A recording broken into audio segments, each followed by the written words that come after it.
Peter Yoshihara. I'm working for Trip.com, which previously was called Ctrip. So we're the largest online travel agency in China. We're the second largest in terms of market cap. Today we'll talk about marketing. So I would like to invite my panelists, Abram Alapat, please, from Thomas Cook, and Daniel Wishnia from Around Town.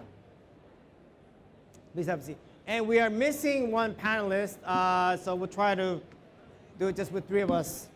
And before I start, I just want to introduce or give you a story why I'm here. Why is this Japanese guy here in Mumbai? But I think it's a signal that this conference is becoming more diversified, more international. And when they invited me to speak, I jumped at the opportunity because I've never been to India. So this is my first visit. So first, before we start, I'd like the gentlemen to introduce themselves and what they do and what company they work for. Good afternoon. My name is Abraham Alapat. I'm the Group President and Head of Marketing, Service Quality, Innovation and Value-Added Services for the Thomas Cook India Group. We are the largest outbound, inbound, MICE and corporate travel player in the Indian subcontinent and also own a network of DMCs around the world. Hello, my name is Daniel Wishnia.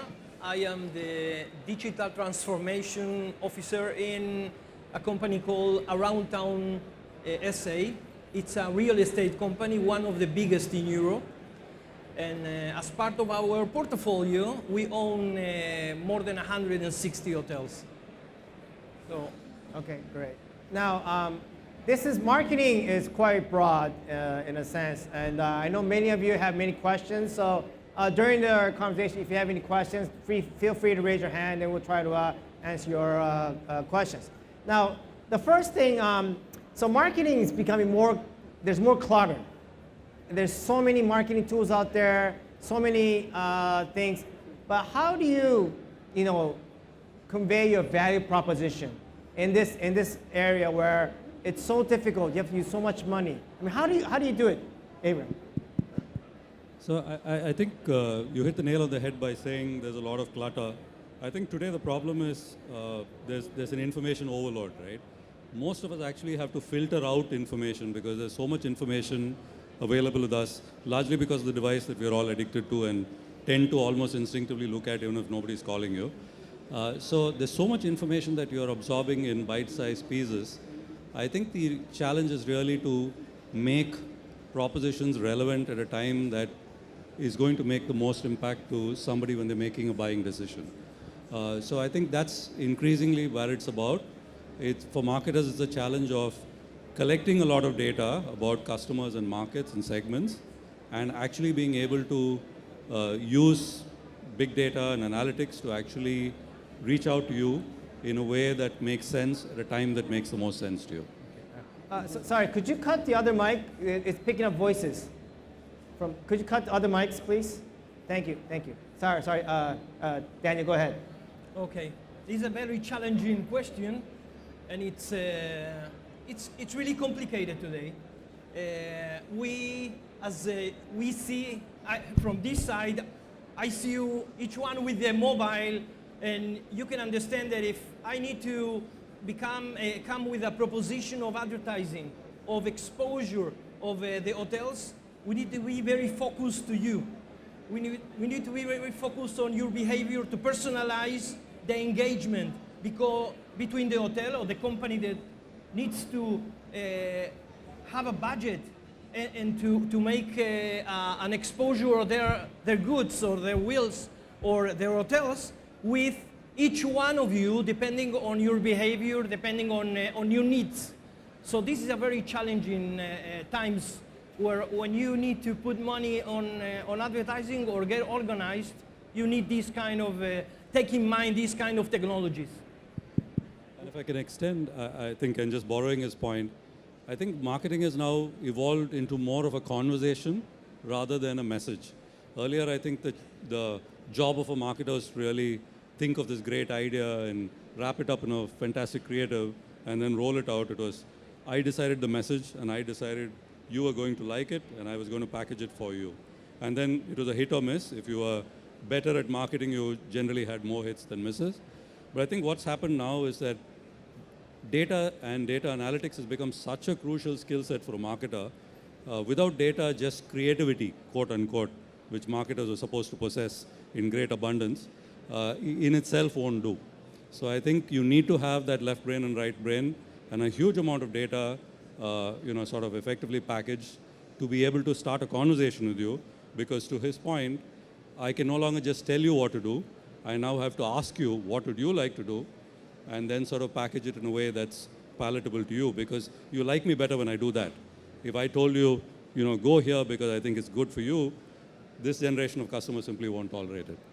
So I want to ask this: paid media versus earned media. Obviously, the margins are going thinner because of competition. You can only spend so much on PPC. And so related question is Google a friend or a foe? I mean, Google has all our information, but we rely heavily on their PPC. And one day they could switch around and say, hey, we could start doing travel. I mean, how is your strategy? I mean, do you put more money into paid, or are you trying to bring more people that earned the more efficient channel? So I think it would vary depending on your maturity in the market and the maturity of the market itself. For an older company that's been in India for 144 years, as we have a lot of existing past customers.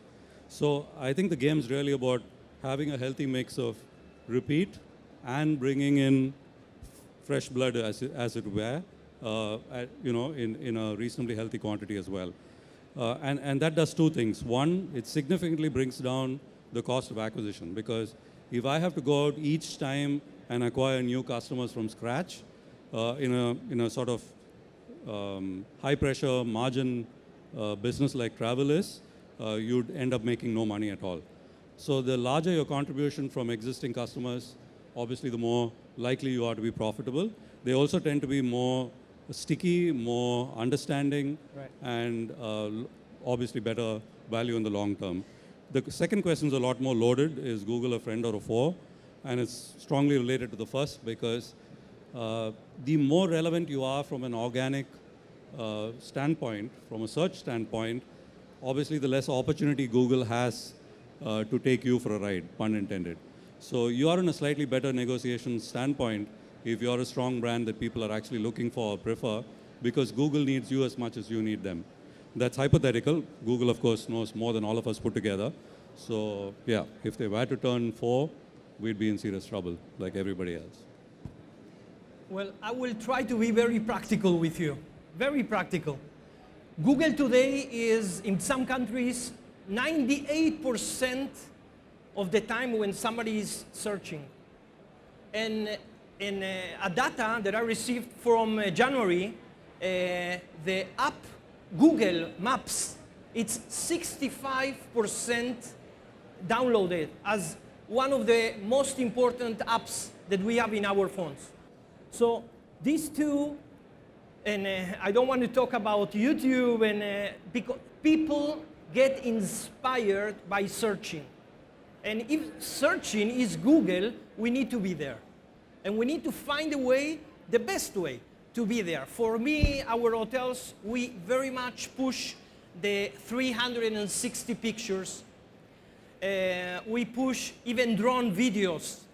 We push videos in place, and we try to encourage the visitors to take pictures as well, to put reviews in Google. Because we know that you're going to search maybe for hotels in the area. I want to be there with, one of the searches, the most common searches is around me. And if you would write hotels around me or restaurants around me, I want to be there as best as possible. So this is organic exposure, let's call it, Google. In the other hand, Google has a lot of paid tools that we need to use. We need to use AdWords, because then we can focus our marketing strategy to a group of persons, to a country, depending on the season. And we can approach a group and say, okay, here we are, and this is what we can give you. So paid you don't throw this because you can then focus on campaigns very much. But Google, you need to be there. It's a need. It's more than a maybe.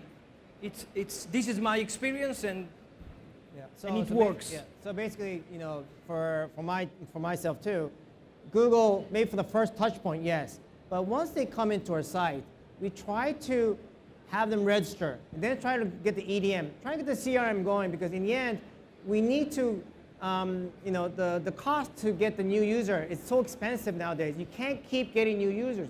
You need to cultivate the registered users and try to get them to book with us, and try to increase lifetime value. Now, my next question is, when you do marketing, how do you measure success? What is a KPI that you use for your respect companies? I mean, is it number of new users, or lifetime value, or could you share some insights on that?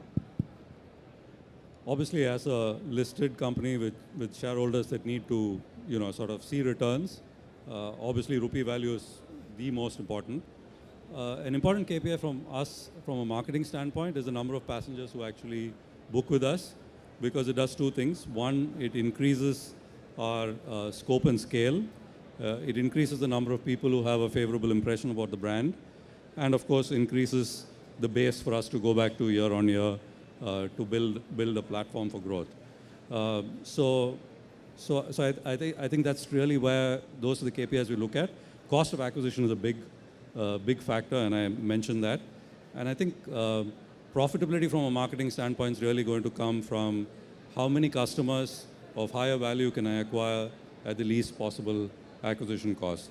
To that extent, having repeat customers come back, having repeat customers buy a higher value each time they come back, and take more sort of breaks with you and book more services with you, whether it's foreign exchange or have a foreign exchange card, which they use even on business trips, for example.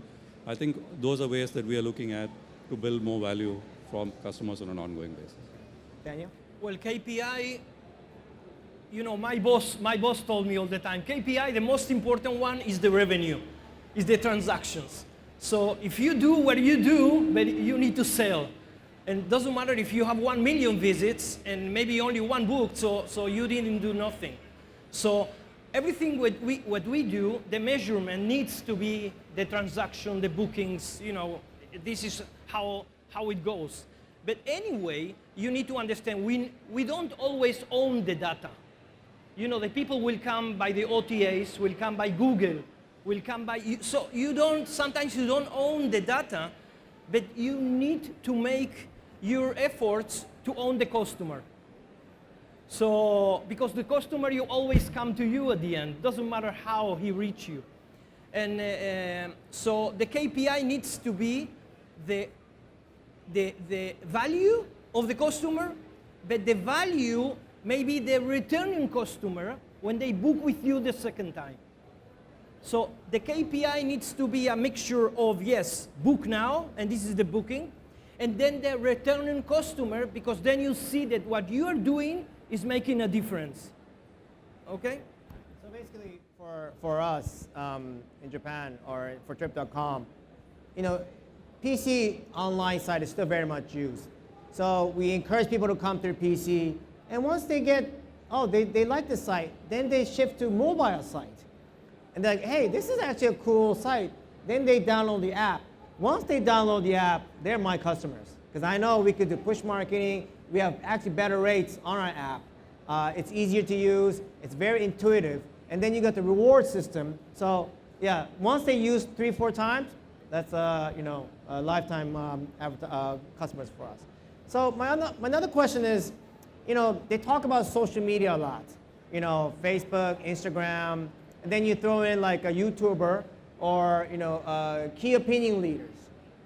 Are they part of your marketing tools to utilize them and somehow show your value proposition through them? So the way I'd put it is this. It's not a perfect analogy, but I think it's easier to get the context in my mind. Is that we've always had in traditional marketing some mediums that gave you high value in terms of actual transactions. Print as a case and example for travel. And you had television, which gave you a lot of reach and a lot of visibility, but hardly gave you a tangible return on investment. So to me, social is the new age television.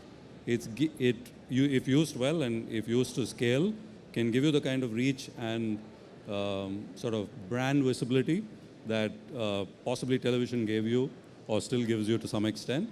But there are still some mediums like print or focused digital that will actually give you the calls that actually result in transactions. So you need a healthy mix of both. You want to build your brand in a favorable context with the right kind of messaging, right kind of creative, humor, all those things that give people that warm, fuzzy feeling when they think of the brand and travel. But you also need those hardcore call to action, definite proposition, price point, discount, offer, whatever, the things that actually get you the calls that get you the value that his boss is going to ask for. So I think you need that healthy marriage of both. Peter, with your permission, I will ask you all a question now. Yes, sir, it's sure, possible? Yeah. Who, raise your hand, who did not receive in the past half an hour a message?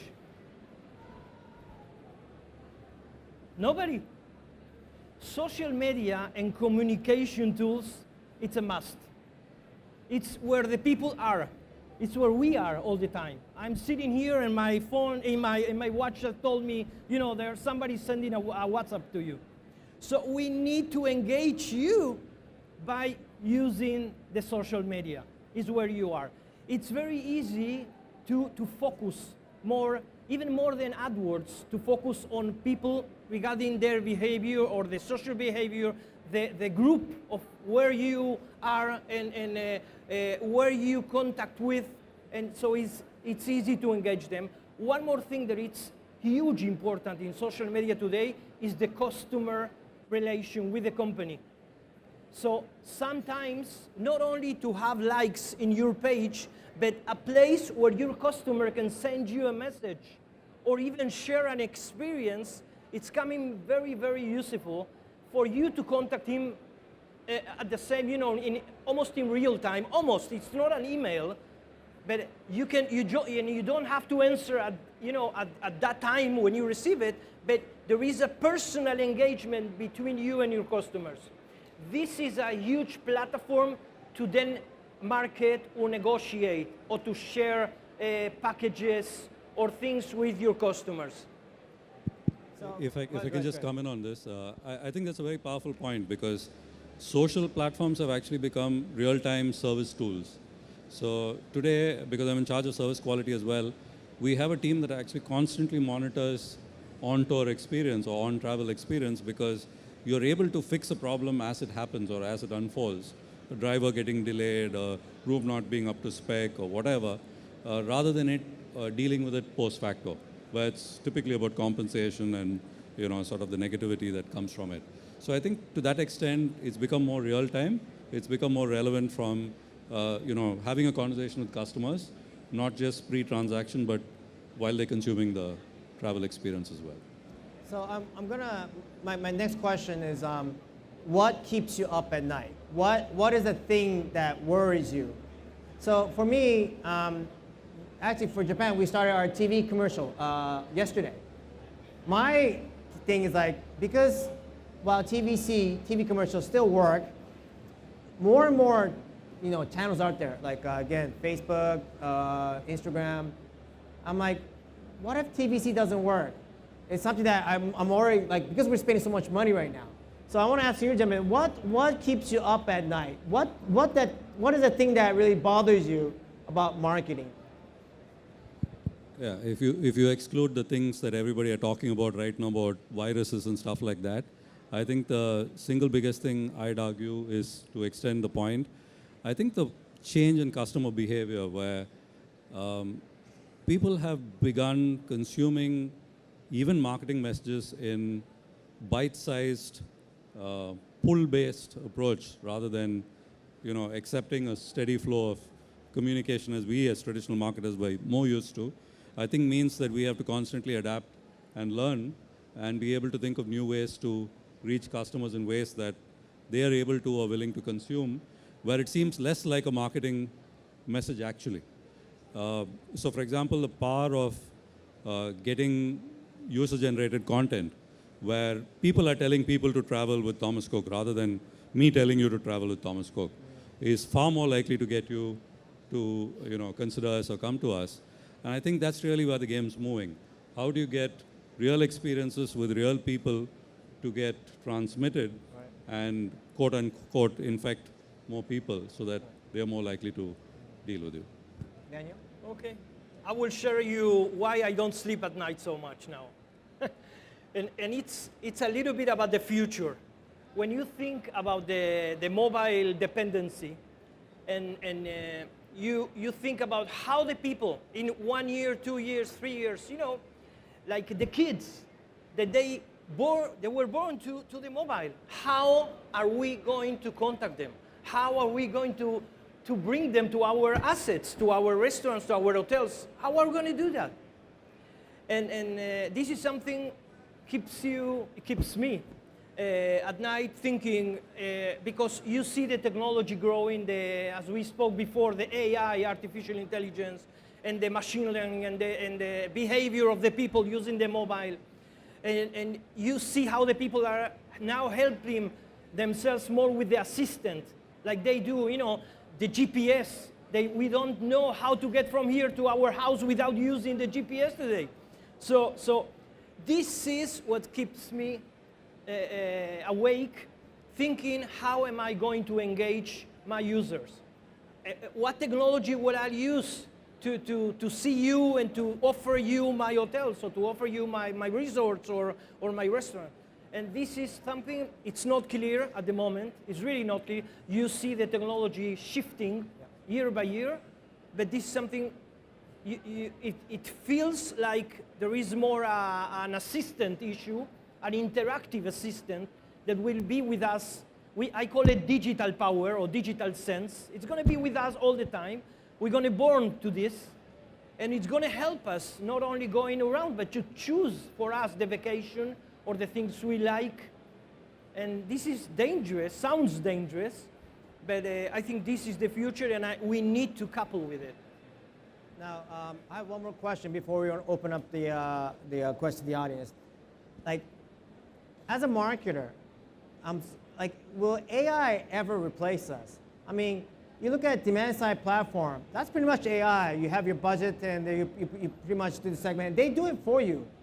I mean, is that gonna are we gonna be replaced by AI from a marketer's role, you think, or am I wrong? Or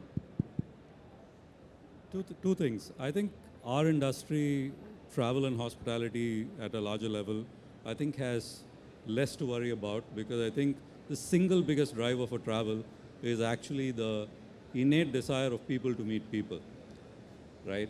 And I think that's really the human experience is what people travel for. Looking at great monuments and buildings and architectural wonders is one part of it. But I think if I were to do a poll in this room, I'd argue that most of the memories we have of travel that really matter are about people and people-related experiences. So people travel for people, for the hospitality, for the warmth, for the ability to come back and tell stories about people they had met for the first time, or they realize how similar you were rather than how different you were. So I think, artificial intelligence can make marketers of travel far more influential and capable, because they provide data, they provide the ability to reach scale at a lower cost and so on, and even packaged to the degree of personalization he spoke of. But I think finally when it comes to delivery, I think you all innately crave that good morning with a smile, that, would you like that dish that you had last night and cooked to the same way that, the chef remembered you like it. I think those are the little things that really make our holidays truly memorable. And I think a completely AI-driven thing where everything was perfect and beautiful, I think it would be cold, to me at least, personally. So I think I'd always count on a human interface at the end of a great degree of data and technology. Daniel? Yeah, to use correctly AI, you need to understand AI is machine learning. And to the machine to learn has to have a huge amount of data. A good AI, it's very difficult for us to do. Even we have 160 hotels and we have a lot of data, everyday bookings. Booking.com or Google or Amazon, or they can do with their big data, they can do a good analysis and machine learning and use the advertising in a good way. We use what we call remarketing, and it has a little bit of AI with Google, again, because Google don't learn only from me, but from other customers how to make the best for my business. But it's very difficult. Travel, it's a culture. And culture, as we know, some people like, Picasso and something, surrealistic and paintings and sculptures. And so it's very difficult to engage with AI one person. AI works with mass and less with personalized. So AI, I think it's a huge thing when you work with a huge amount of data. But to use it personal for our company is very difficult. We're probably out of time. Maybe one question, if you have any. Anyone has a question? Are we all set? If not, oh, sorry, gentleman in the front.